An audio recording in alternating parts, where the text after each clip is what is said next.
So I'm a father of one. I gotta find a babysitter. I found Care.com and I was blown away. Through the platform, I was able to find local and experienced candidates along with their reviews and rates, which were way more affordable than I anticipated. Care.com really put me at ease knowing that they were all required to go through a background check. If you're like me and you need to find someone reliable for your childcare necessities, check out Care.com. Find the ideal sitters for your childcare needs.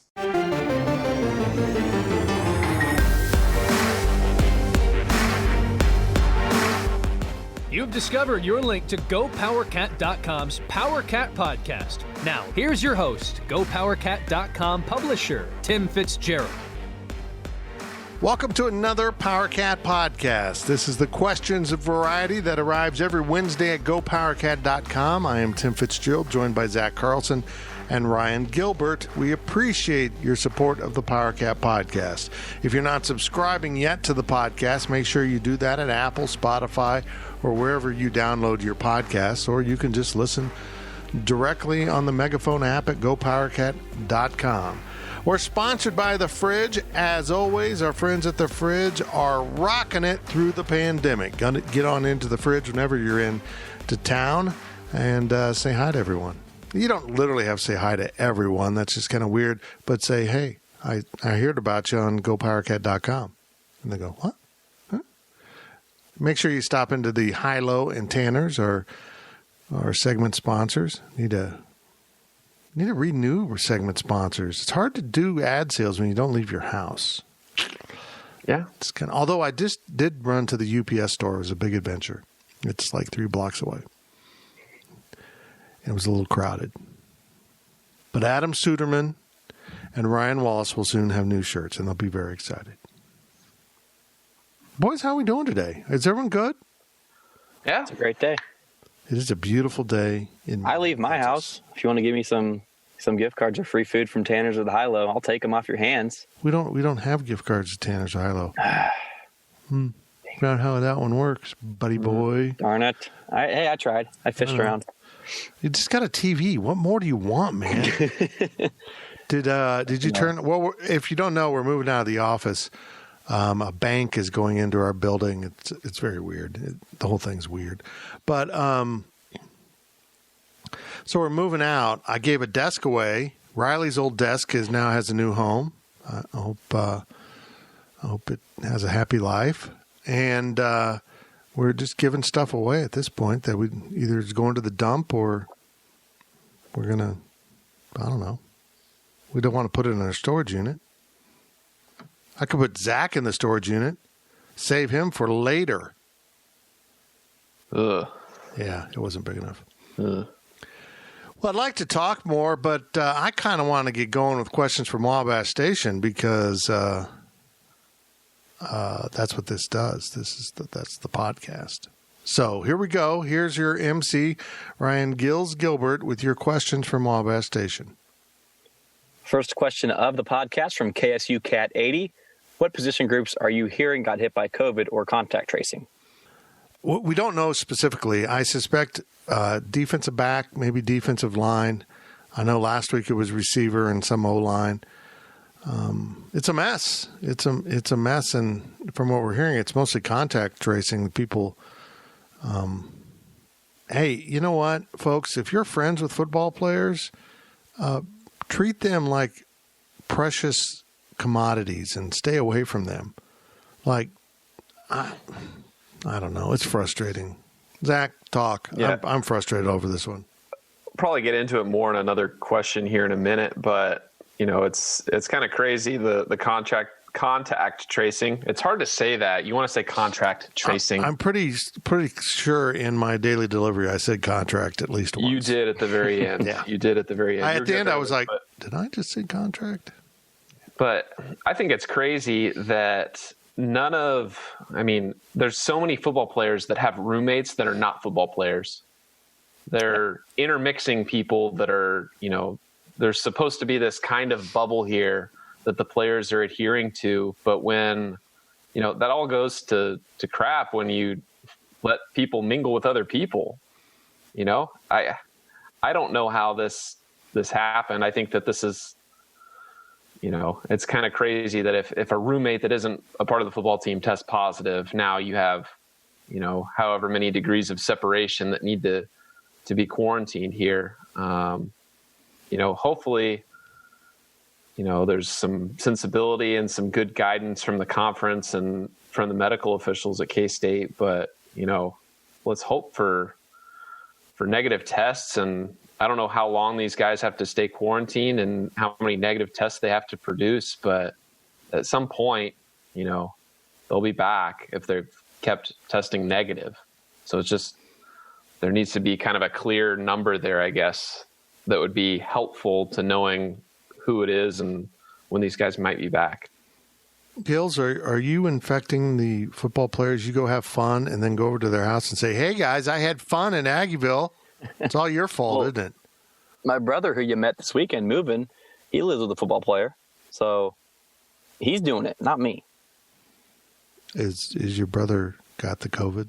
Maybe. You never know. Oh, that's great. That works out well for me. That I was around him. That's going to be fabulous. Gills and brother, roommate, and friend moved heavy stuff. I found more heavy stuff we missed, and now I got to get a new dolly or something. I don't know how we're going to do it.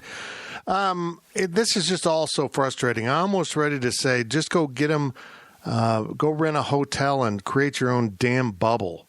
Go out to the 4 Points and get a bunch of rooms for them and make sure you get high-speed internet they can all tap into for homework and say, you guys are officially in the damn bubble. This is, I don't know. I mean, I embrace the fact they need to live their lives, but I find this very, very frustrating that they can't get clear of this any better while other programs are seemingly managing to do it. I don't know what the difference is. Notre Dame did just cancel, though, so it's not just K-State. I mean, everyone's having their issues with it, but like Texas Tech just returned their results and said it was really good, so I don't know what to say. I'm flustered by it all, but it is just going to be that kind of season. Next question from Wildcat Pilot 88. Any word on whether K-State's COVID-isolated players were a result of playing a game or if it came from outside of football-related activities? No, there's no word. It could be both. I think it is a lot of it's outside contact with non-football players. But, sometimes it's hard to tell exactly where you were infected because it takes a couple days to incubate and you're really not sure. It could have been in the game. It could be off the field, but they do such a good job contact tracing. Did I do that right? Yes. Contact tracing that they seem to, I'm surprised we haven't got a knock on the door to say that someone a mile away had it. We better quarantine because it's amazing how many people are being quarantined for possible contact.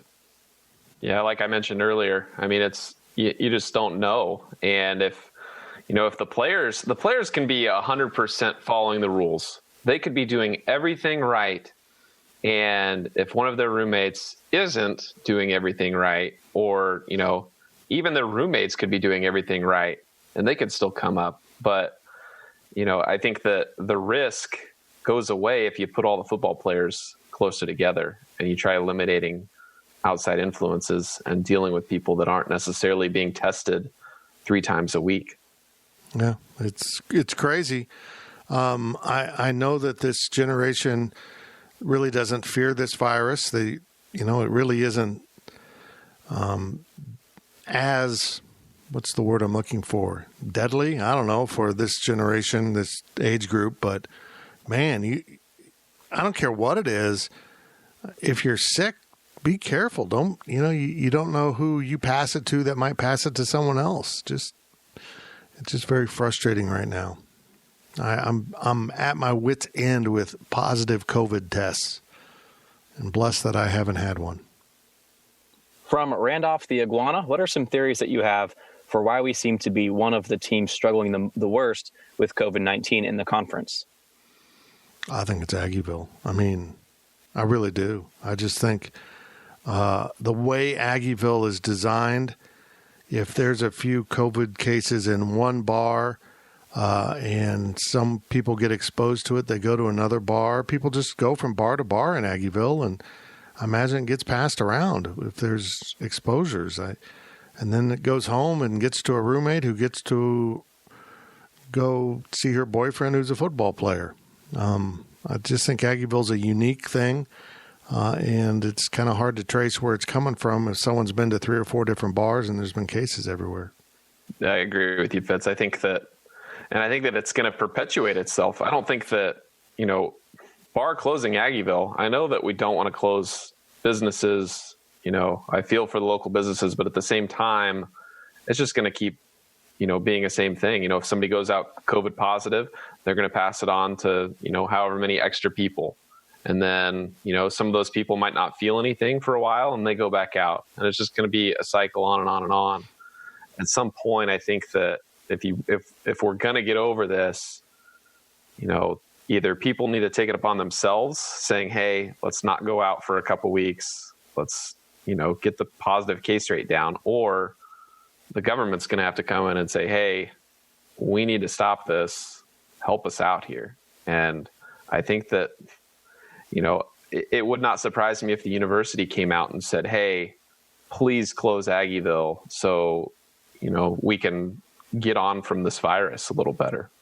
I would be almost tempted if I was a bar owner to take temperatures as people came in, just to say, we're going to take that extra step and our customers are at least not going to be running a temperature. But really, it doesn't address the asymptomatic people that are apparently all over the place. I'm really eager to get down the road and get a better understanding of what this virus has been about and how it's spread. And are people really, that many people, asymptomatic? I just find it intriguing that this has such a large asymptomatic wing when other flu-like viruses don't really. I mean, have you ever heard of asymptomatic flu? I mean, no, that you might be giving flu to someone. Usually you know exactly, little Johnny went to daycare with the temperature and now everyone has the flu. Just a lot of asymptomatics here and on top of that, we don't see Major League Baseball or the NFL now reporting asymptomatic cases at all. They just report active stuff. I just think this thing's so strange. Everything's strange about this. So, folks, behave. I want to go back to what you said earlier. I agree 100% that Aggieville is that's a breeding ground for the virus, no doubt about that. But I don't know if that necessarily separates K-State from other schools in the Big 12, like the question was asking. You've got to think all 10 other schools in this league are, they've got student athletes that are partying, whether it be bars, whether it be just at a house party. I feel like I don't know if Aggieville really is much different than any other college town, a bar district, so to speak. I don't know if that's separates them from any other school. I do think the nature of bar hopping in Aggieville is a little bit different. Maybe not at Texas because they have bar districts too, but I think in most college towns you go to a bar, and that's where you go. In some states, I think bars are still closed. I think in Texas you can't go to a bar anywhere. Yeah, the bars at KU are closed too. So, I mean, how many other schools in the Big 12 don't have bars open? It wouldn't surprise me if Ames had bars shut down right now. Stillwater and Norman might be the only two others. Maybe West Virginia, but you don't really think about them. But that's one source of student spread. I think that's probably the root here. Man, I think I'm just so opposed to the government stepping in and forcing private business to shut. But man, this thing's just out of control right now in Manhattan, Kansas. But it gets back to what I said earlier in the last couple of questions. If someone has a roommate that is doing whatever they want, they're not getting tested 3 times a week like the players are, you're going to find these positive tests among the players. You're just exposing them. But even if they close Aggieville, I mean, I'm still going to go drink with my friends and maybe hop around to a few different houses. So it's still going to spread in my mind. I think closing the bars is a decent deterrent to spreading the virus. I think that people would stay home I don't think that there's, think about it. The people that go to Aggieville aren't necessarily the people that'll go to house parties.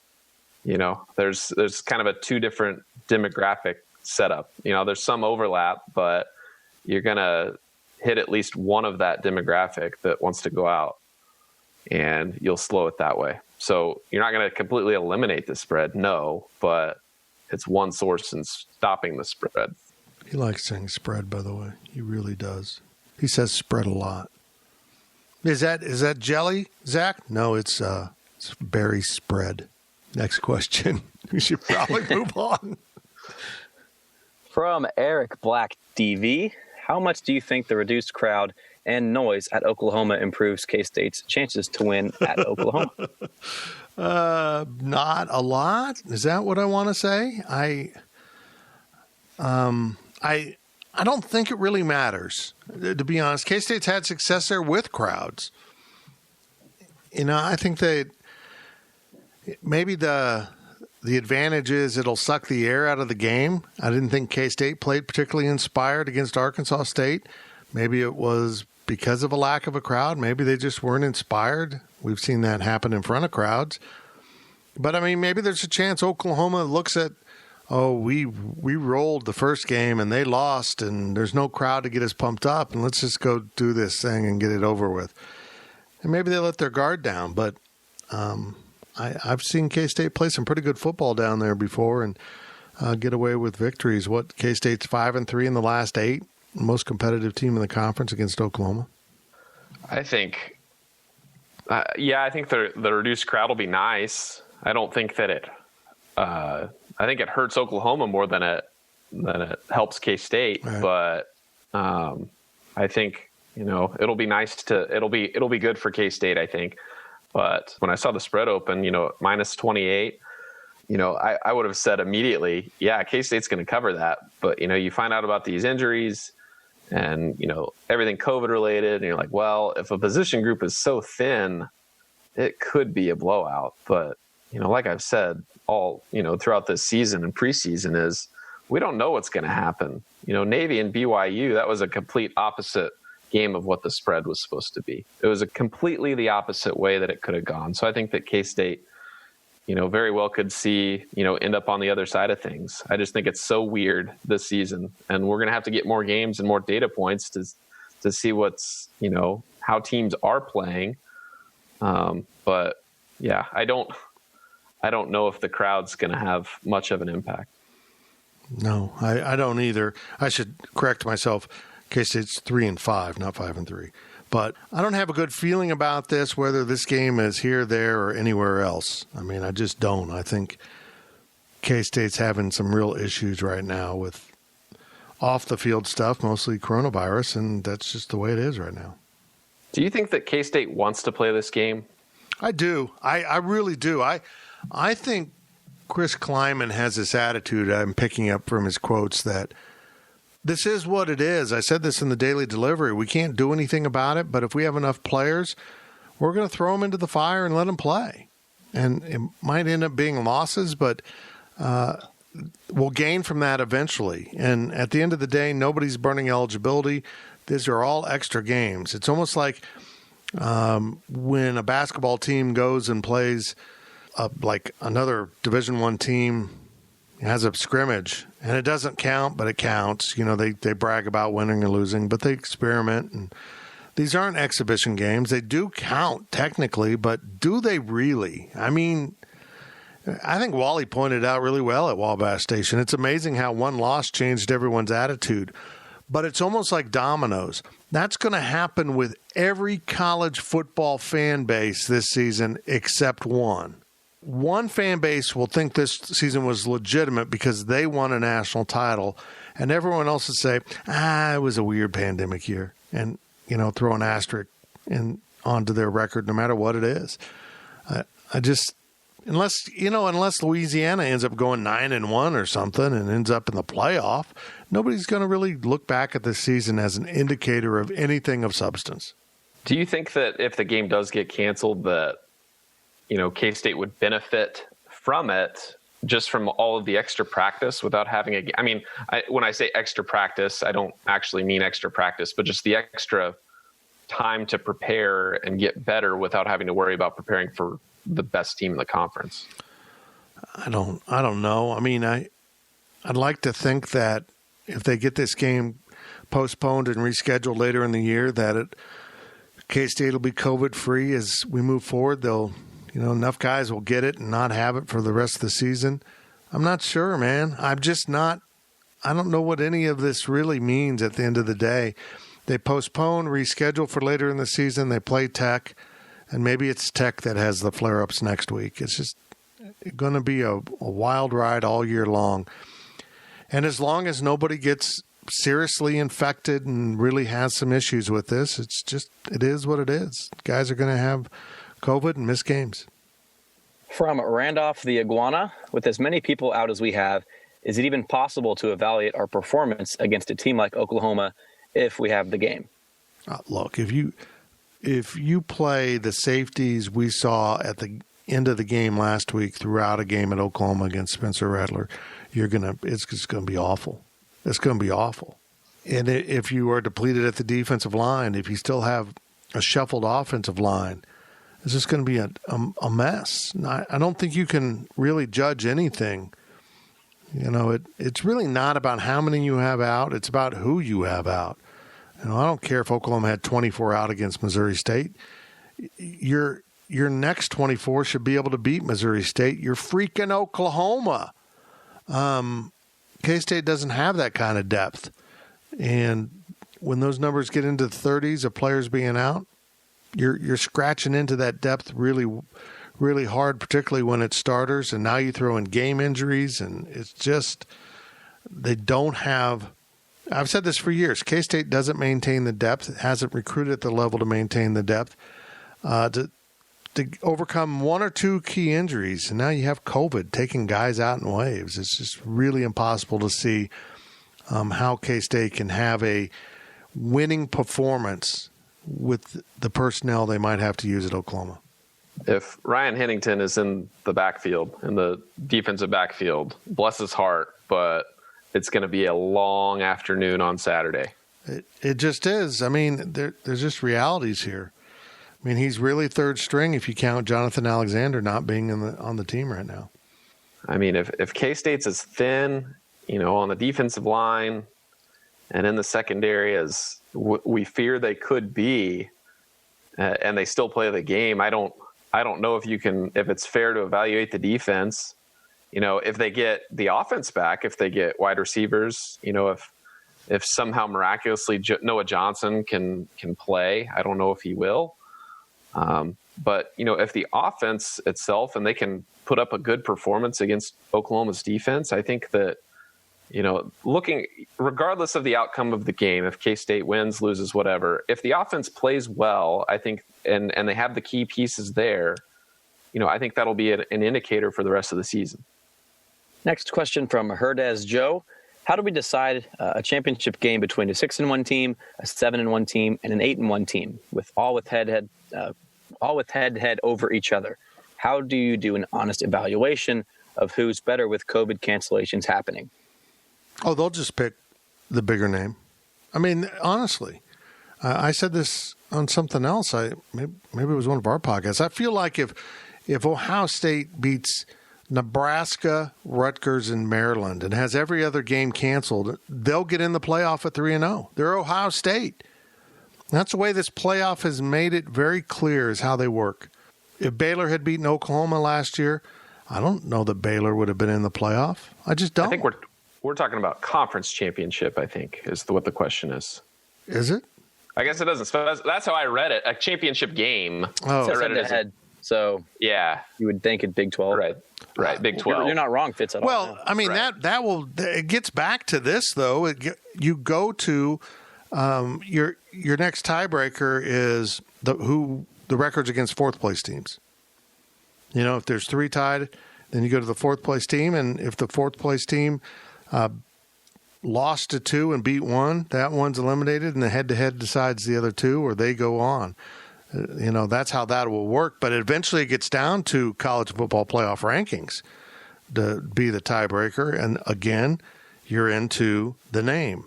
All things being equal, Oklahoma and Texas will be ranked above any other team in this conference, whether that's what they show on the field or not. If there's a logjam of one-loss teams, Oklahoma and Texas, and it gets to the college football playoff rankings, Oklahoma and Texas, by all means, will probably be the top two. Yeah, if it has to come down to a human poll, you know exactly who's going to be picked, unless the 8-1 team is the one that is an OU or Texas, and the 6-1 team is OU or Texas. That's the only way that it gets dicey, I guess, that you might see somebody from outside those. But if you basically have to go 8-1 if Texas and OU are going 7 and 6-1. If you've got a 6-1, 7-1, and 8-1 team, I don't know if they'll do this, but I would like to see them do the 8-1 and the 7-1 because, as far as win percentage goes, they've got a better record. So I don't know if they'll do that, but I think that would be the most fair way to do it. Who needs fair? This is college football. Last question of the first half from Yo Mama. Will the conference champions be the team that achieves herd immunity first? That's just a good way to do it. Have a league-wide antibody test, and whoever has the most immunity to it wins the title. I like it. It's a pretty good idea. I'm telling you what, it really does. I think his point is this, is that if you can get healthy sooner rather than later, you're going to be playing healthier players against teams with limited rosters. It does get interesting to see how that will play out over the long haul. That's it for the first half of the PowerCat Questions podcast for this week. We're sponsored by The Fridge, and the segment sponsors again are the High Low and Tanner's. Get into all of those places when you visit Manhattan. We'll be right back after this short break. The PowerCat Podcast will be right back.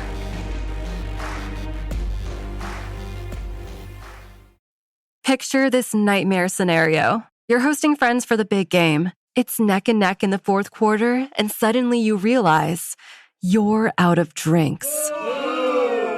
You start to sweat. Your friends start to turn on you. You're forced to go on a last-second drink run and end up missing the game-winning touchdown while in line. Terrifying, isn't it? Luckily, you can avoid the drama with Drizzly, the go-to app for drink delivery. With Drizzly, you can shop a huge selection of beer, wine, and spirits, then get them delivered right to your watch party. Compare prices across multiple stores in your area, find the best deals on game day drinks, and get back to armchair quarterbacking from, you guessed it, your armchair. Download the Drizzly app or go to drizzly.com. That's DRIZLY.com today. Must be 21 plus, not available in all locations. Selling a little or a lot? Shopify helps you do your thing, however you cha-ching. Shopify is the global commerce platform that helps you sell at every stage of your business. From the launch your online shop stage, to the first real-life store stage, all the way to the did we just hit 1 million orders stage. Shopify's here to help you grow. Whether you're selling scented soap or offering outdoor outfits, Shopify helps you sell everywhere. From their all-in-one e-commerce platform to their in-person POS system, wherever and whatever you're selling, Shopify's got you covered. Shopify helps you turn browsers into buyers with the internet's best converting checkout. 15% better on average compared to other leading commerce platforms. And sell more with less effort thanks to Shopify Magic, your AI-powered all-star. Shopify powers 10% of all e-commerce in the US. And Shopify is the global force behind Allbirds, Rothy's, and Brooklinen, and millions of other entrepreneurs of every size across 175 countries. Plus, Shopify's award-winning 24/7 help is there to support your success every step of the way. Because businesses that grow with Shopify. Sign up for a $1 per month trial period at shopify.com/Odyssey Podcast, all lowercase. Go to shopify.com/Odyssey Podcast now to grow your business, no matter what stage you're in. Shopify.com/Odyssey Podcast.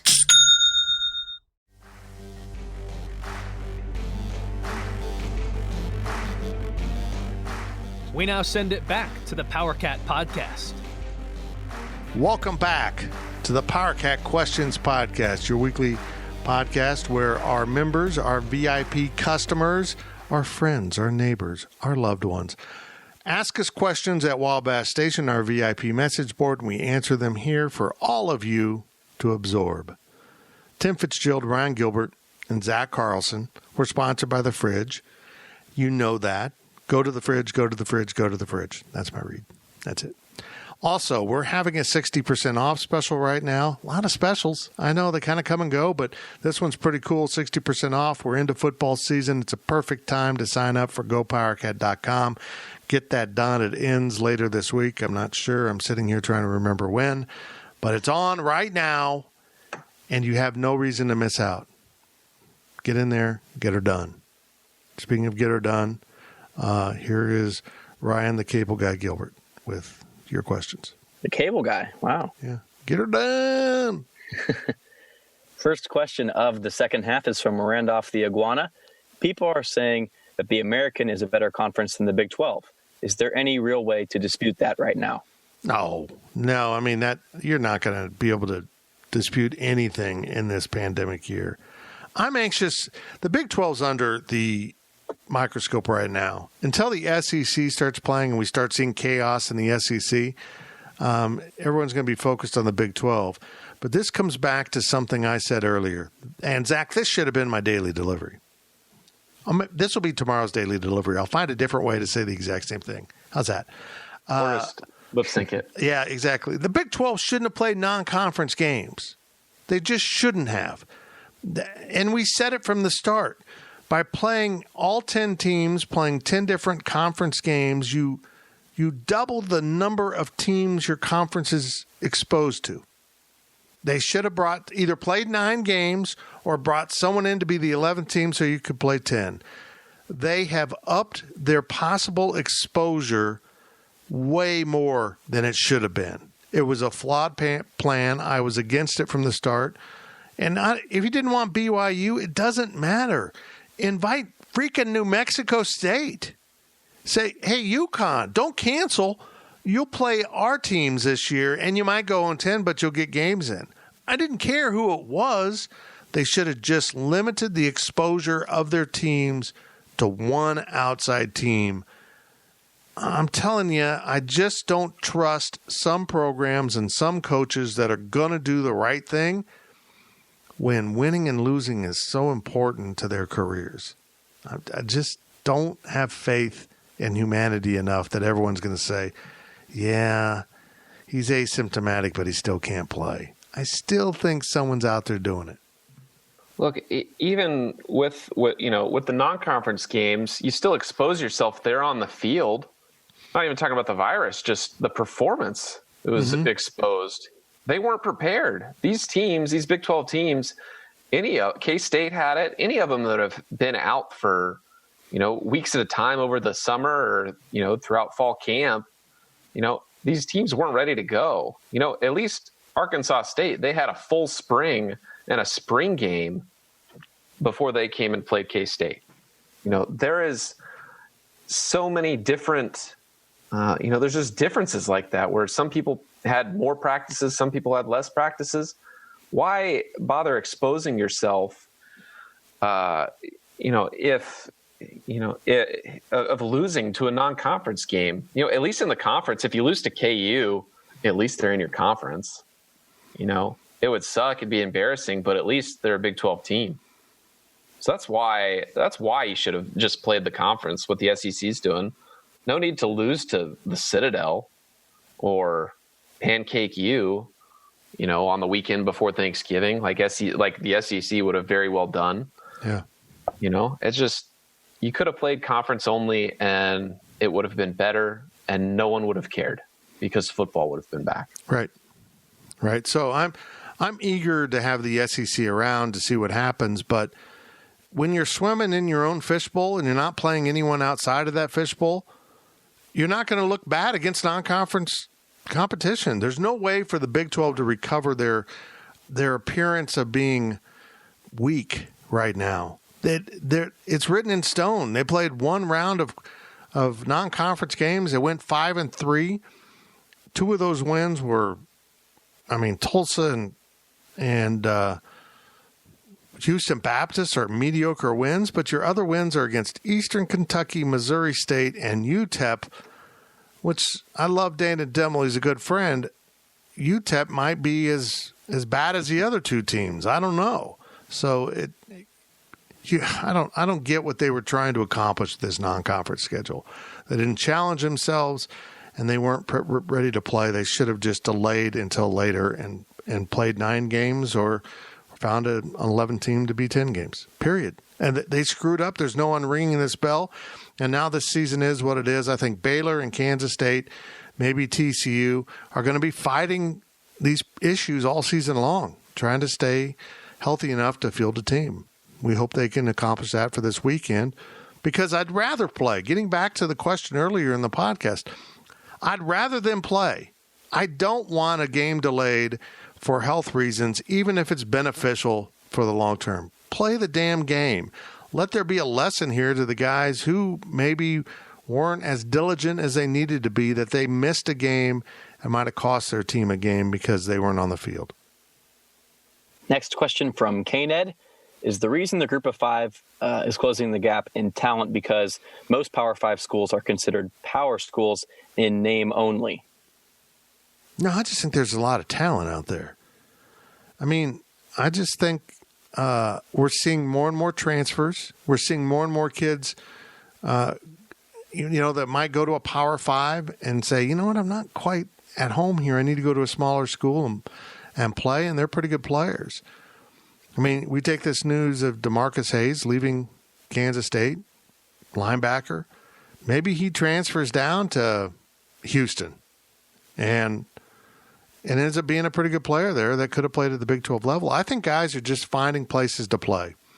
And that's true of the FCS level too. Some of those good programs are getting Power 5 recruits on occasion. Guys that could easily play. Look at Briley Moore. Was playing at the FCS level. That guy was playing at the FCS level, and he looks perfectly at home in the Big 12. So there's just a lot of players out there. Trey Lance, Yeah, Trey Lance. A lot of guys. Yeah, he's an NFL first-round pick probably from North Dakota State. It is. And I think there's been enough upsets now where teams don't come in thinking, oh, boy, it's a Big 12 team. They're like, hey, we can play with these guys. They lost a few years ago to whomever. I know Coastal Carolina sure as hell wasn't scared of Kansas one bit. I think Kansas was scared of Coastal Carolina. So on the mental side, there's no advantage anymore. Just take Nebraska as an example. I always thought they had a mental advantage in the Big 12, particularly against old Big 8 teams, because we remembered Nebraska. We knew what they were. And you kind of feared that crowd in Lincoln, and it was a hostile environment. They're now Northwestern's bitches. People in the Big Ten just roll into Lincoln and pick up some beer rocks and victories and head out of town. I mean, that's just the way it is right now. Nobody is in fear of their tradition or respect them because they were mighty and awesome in the 70s, 80s, and 90s. They're just a team in red that has a lot of loud fans, and you can go beat them. That's how they're thought of in the Big Ten. So I think a lot of smaller schools now just don't fear coming into Power 5 environments, and they feel like they can win those games, and they have been. If you're asking the question based off of, what you saw over the last couple of weeks, I don't think that the group of 5 is closing a gap by any means just because they beat a couple of Big 12 teams. I don't think that calling that talent is a good barometer, I guess. It's a crazy season. If you're basing it off of that, I disagree. But I think that if you're talking about in general, I think it's because the internet, there's more coverage. It's easier to find guys. We just went up to Washington County to go watch an 8-man football game with Tyson Struber, who plays for Canton Galva. 8-man. If you would think in the year 2000, would we be going to see an 8-man football player anywhere in the country? Probably not. I mean, it's easy for these guys to get found, and guys aren't getting missed. I mean, it's impossible to get missed. Everything is on video now. Part of what, Bill Snyder wasn't able to, now that, once video came out, Bill Snyder wasn't able to find these hidden gems. they weren't hidden anymore. They were gyms, and they were getting the rightful respect they deserve. Or in this case, hidden Geordies. Yeah. Hidden Geordies. Yeah. So I think if you're going to talk about the talent gap, I think that there's that. But at the same time, it's not like people weren't going to group of fives back in the day. Think about Utah under Urban Meyer in the early 2000s, TCU, Boise State. There were still, I don't want to call those guys mid-level, but they were the top of group of five. I mean, going to one of those schools is better than going to Kansas, Boston College, Virginia. I mean, if you're going to play football, you can go to UCF and, wear cool jerseys, have cool spaceship helmets, or you can go to KU and lose a bunch of games and wear Adidas. I know that's maybe not a great argument for picking a school, but if you think about it. No, it is. Big kids do think of that. I would rather go to UC. I'd rather go to probably a dozen schools that are group of five before I went to Kansas or Boston College or Virginia or Wake Forest. Just because it's Power 5, it doesn't mean that you want to go there. But I don't think that that's changed. I think that, even 20 years ago, I don't think that the guys that are picking UCF over Kansas, I don't think they would have changed their decision. I still think they'd go pick, a school where they can play at, and they're going to be successful if that's what you want. But if you want to go to a Power 5 school in name, I don't think there's many guys that are just picking because of that, even if you're going to go 0-44 for your career. Yeah, you can't take anything out of this season. Maybe Louisiana was that much better than Iowa State, or they just were able to get more practice in the off season, and they looked better on that day. I really think Arkansas State, they had players out, but they also had more practice. They almost got in a full spring. You just can't put too much into this season.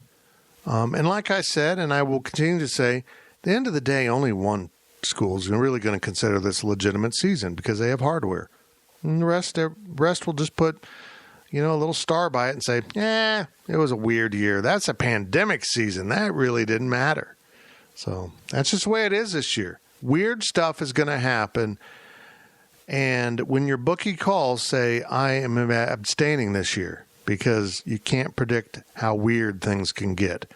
That's why I want the SEC to start. Let's just see how weird it gets for the SEC. Could LSU go 3-7 or whatever this year because they've had so many opt-outs and guys sitting out for the draft? Do you think their fans are going to – well, yeah, they would. Anyhow, I think most people realize that that's just a weird thing that happened in a pandemic season.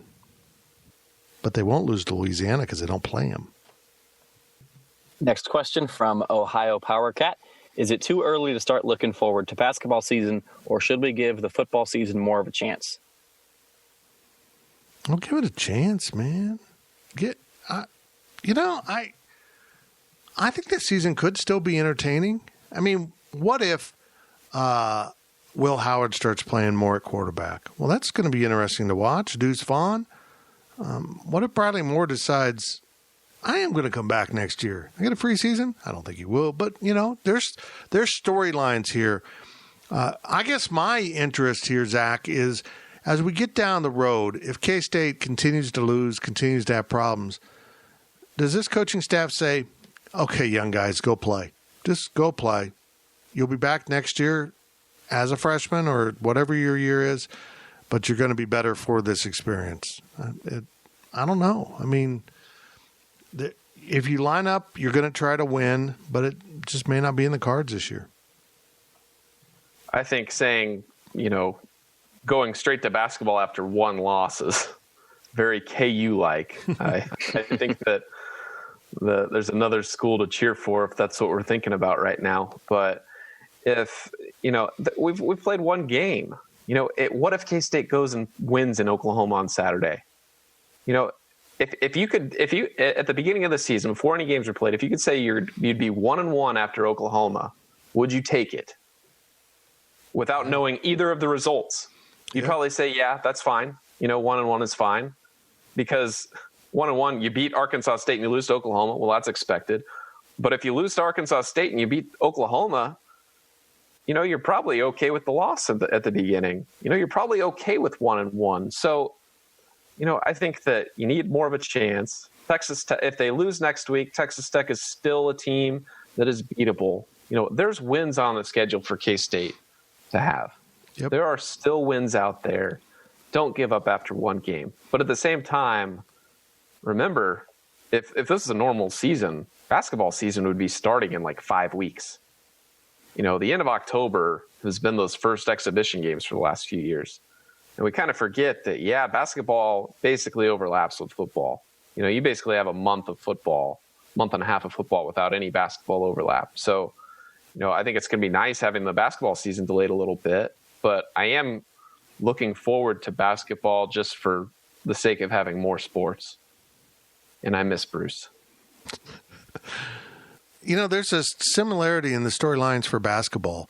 I mean, that team's going to be so young, Gills, that, hey, let's just see what happens. They're going to get beat a lot.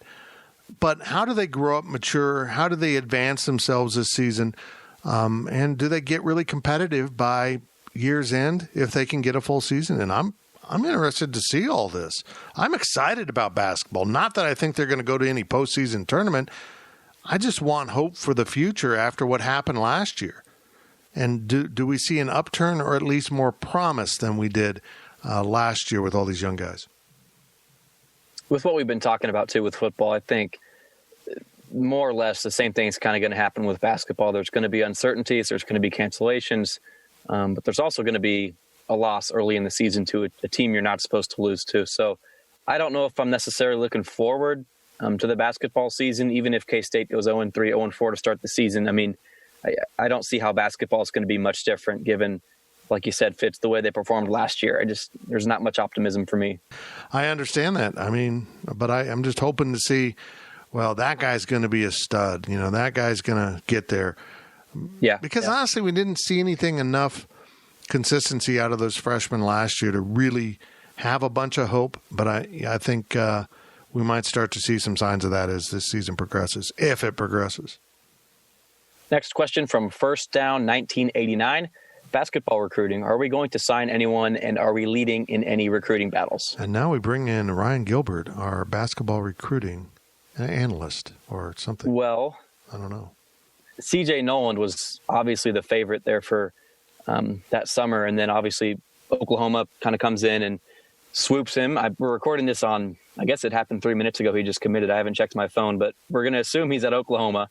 Unless he pulled a Donovan Williams on us, he's not going to be with K-State. So that sucks. That sucks to lose out on him. And I think K-State spent a lot of their time focusing on CJ Noland. So that definitely is going to hurt them on the recruiting trail. But shameless plug here. I'll be having an article come out tomorrow morning. So I guess when you're listening, it should be out. I'll be highlighting who the coaching staff is going to be looking to fill that void on the roster. No 21 commits so far. K-State and Oklahoma State are the only two schools without a commit in that class. And I know that's not a good thing, but you look at Oklahoma State, they've got the top overall recruit in Cade Cunningham. You've got Donovan Williams. You've got Rondell Walker. You've got a good class. K-State's got 5 really good freshmen coming in. So I'm not necessarily hitting the panic button yet, but it's definitely going to raise some eyebrows. I think A.J. Neal, Shane Desney, there's some guys in there. Aminu Muhammad is kind of backing away, but there's still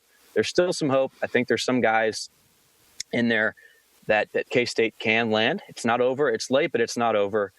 But it's definitely kind of frustrating to see Donovan Williams and now CJ Noland be pretty much very heavy favorites to Kansas State and then flop a matter of days, or in CJ Noland's case, a matter of weeks before his recruitment. It's frustrating to see, but I think we're starting to see the effects of the pandemic here. It's not an excuse at all because K-State had the upper edge on Noland with his father Belvis playing in the 90s. But at the end of the day, you lost the recruiting battle to Lon Kruger straight up. So it's not a good look for K-State, but you just got to move forward. We'll see what happens.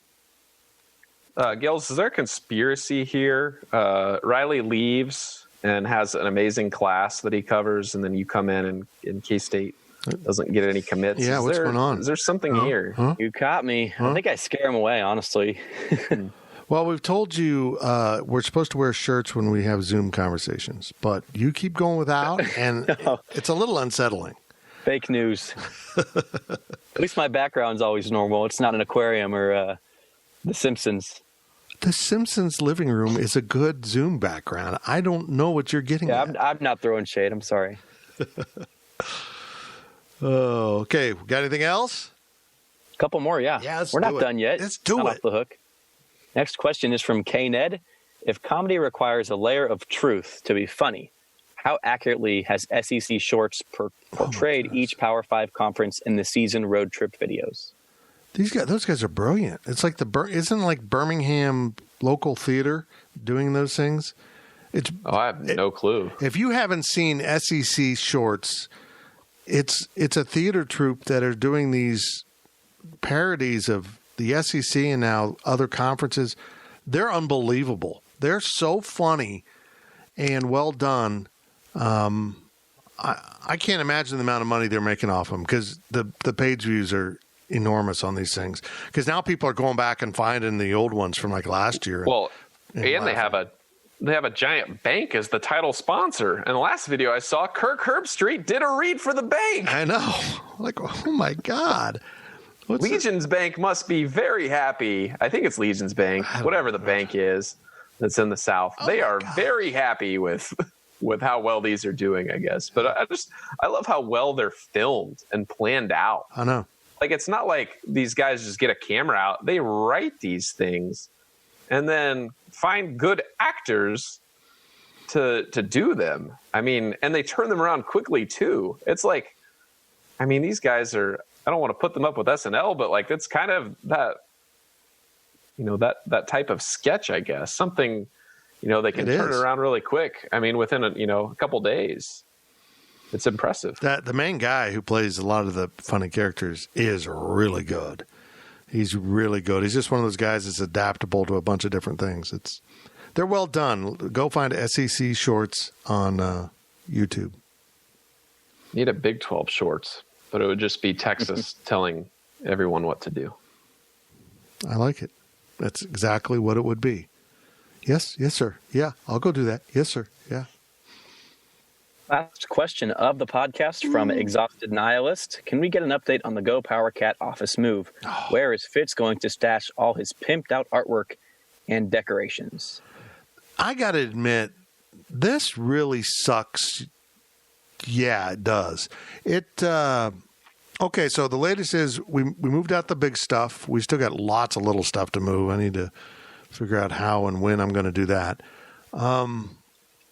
And it's going into storage because, I can't be in a studio right now with guys like Gills and Zach that are clearly out doing things at night that we don't want to talk about on the podcast.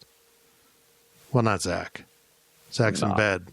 Well, Zach's, if the pandemic can spread via, what's your game you're playing now? Baseball cards.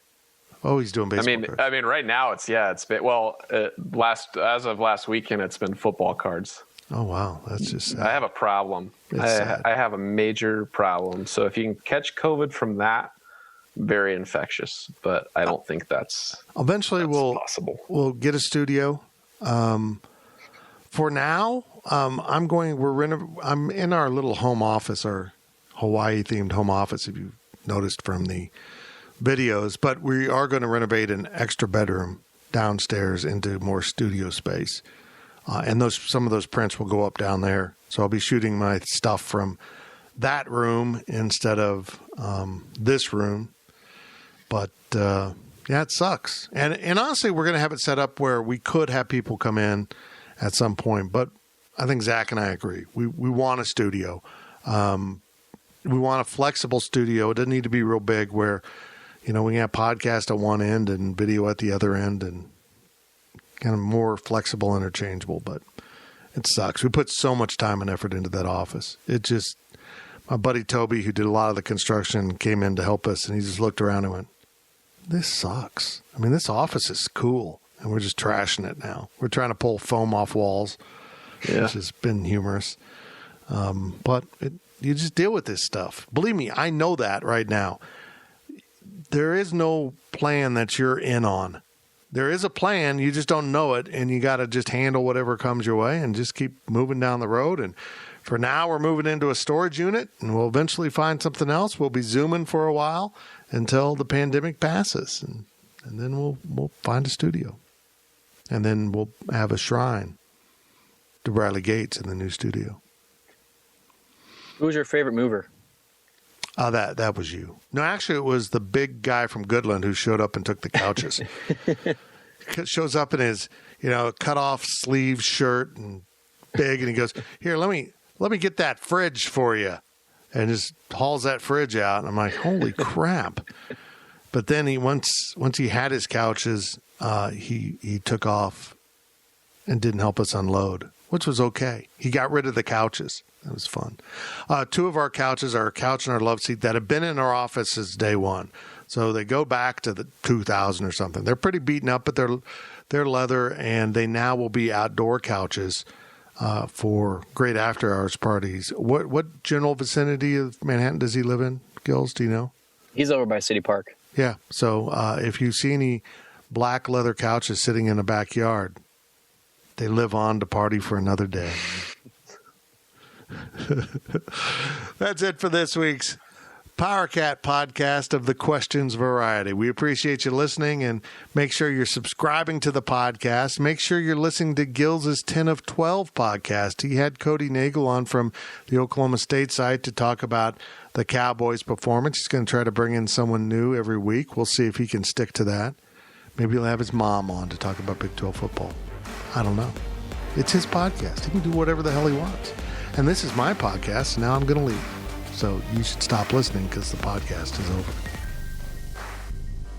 PowerCat Podcast. All rights reserved. GoPowerCat.com and Spirit Street Publishing.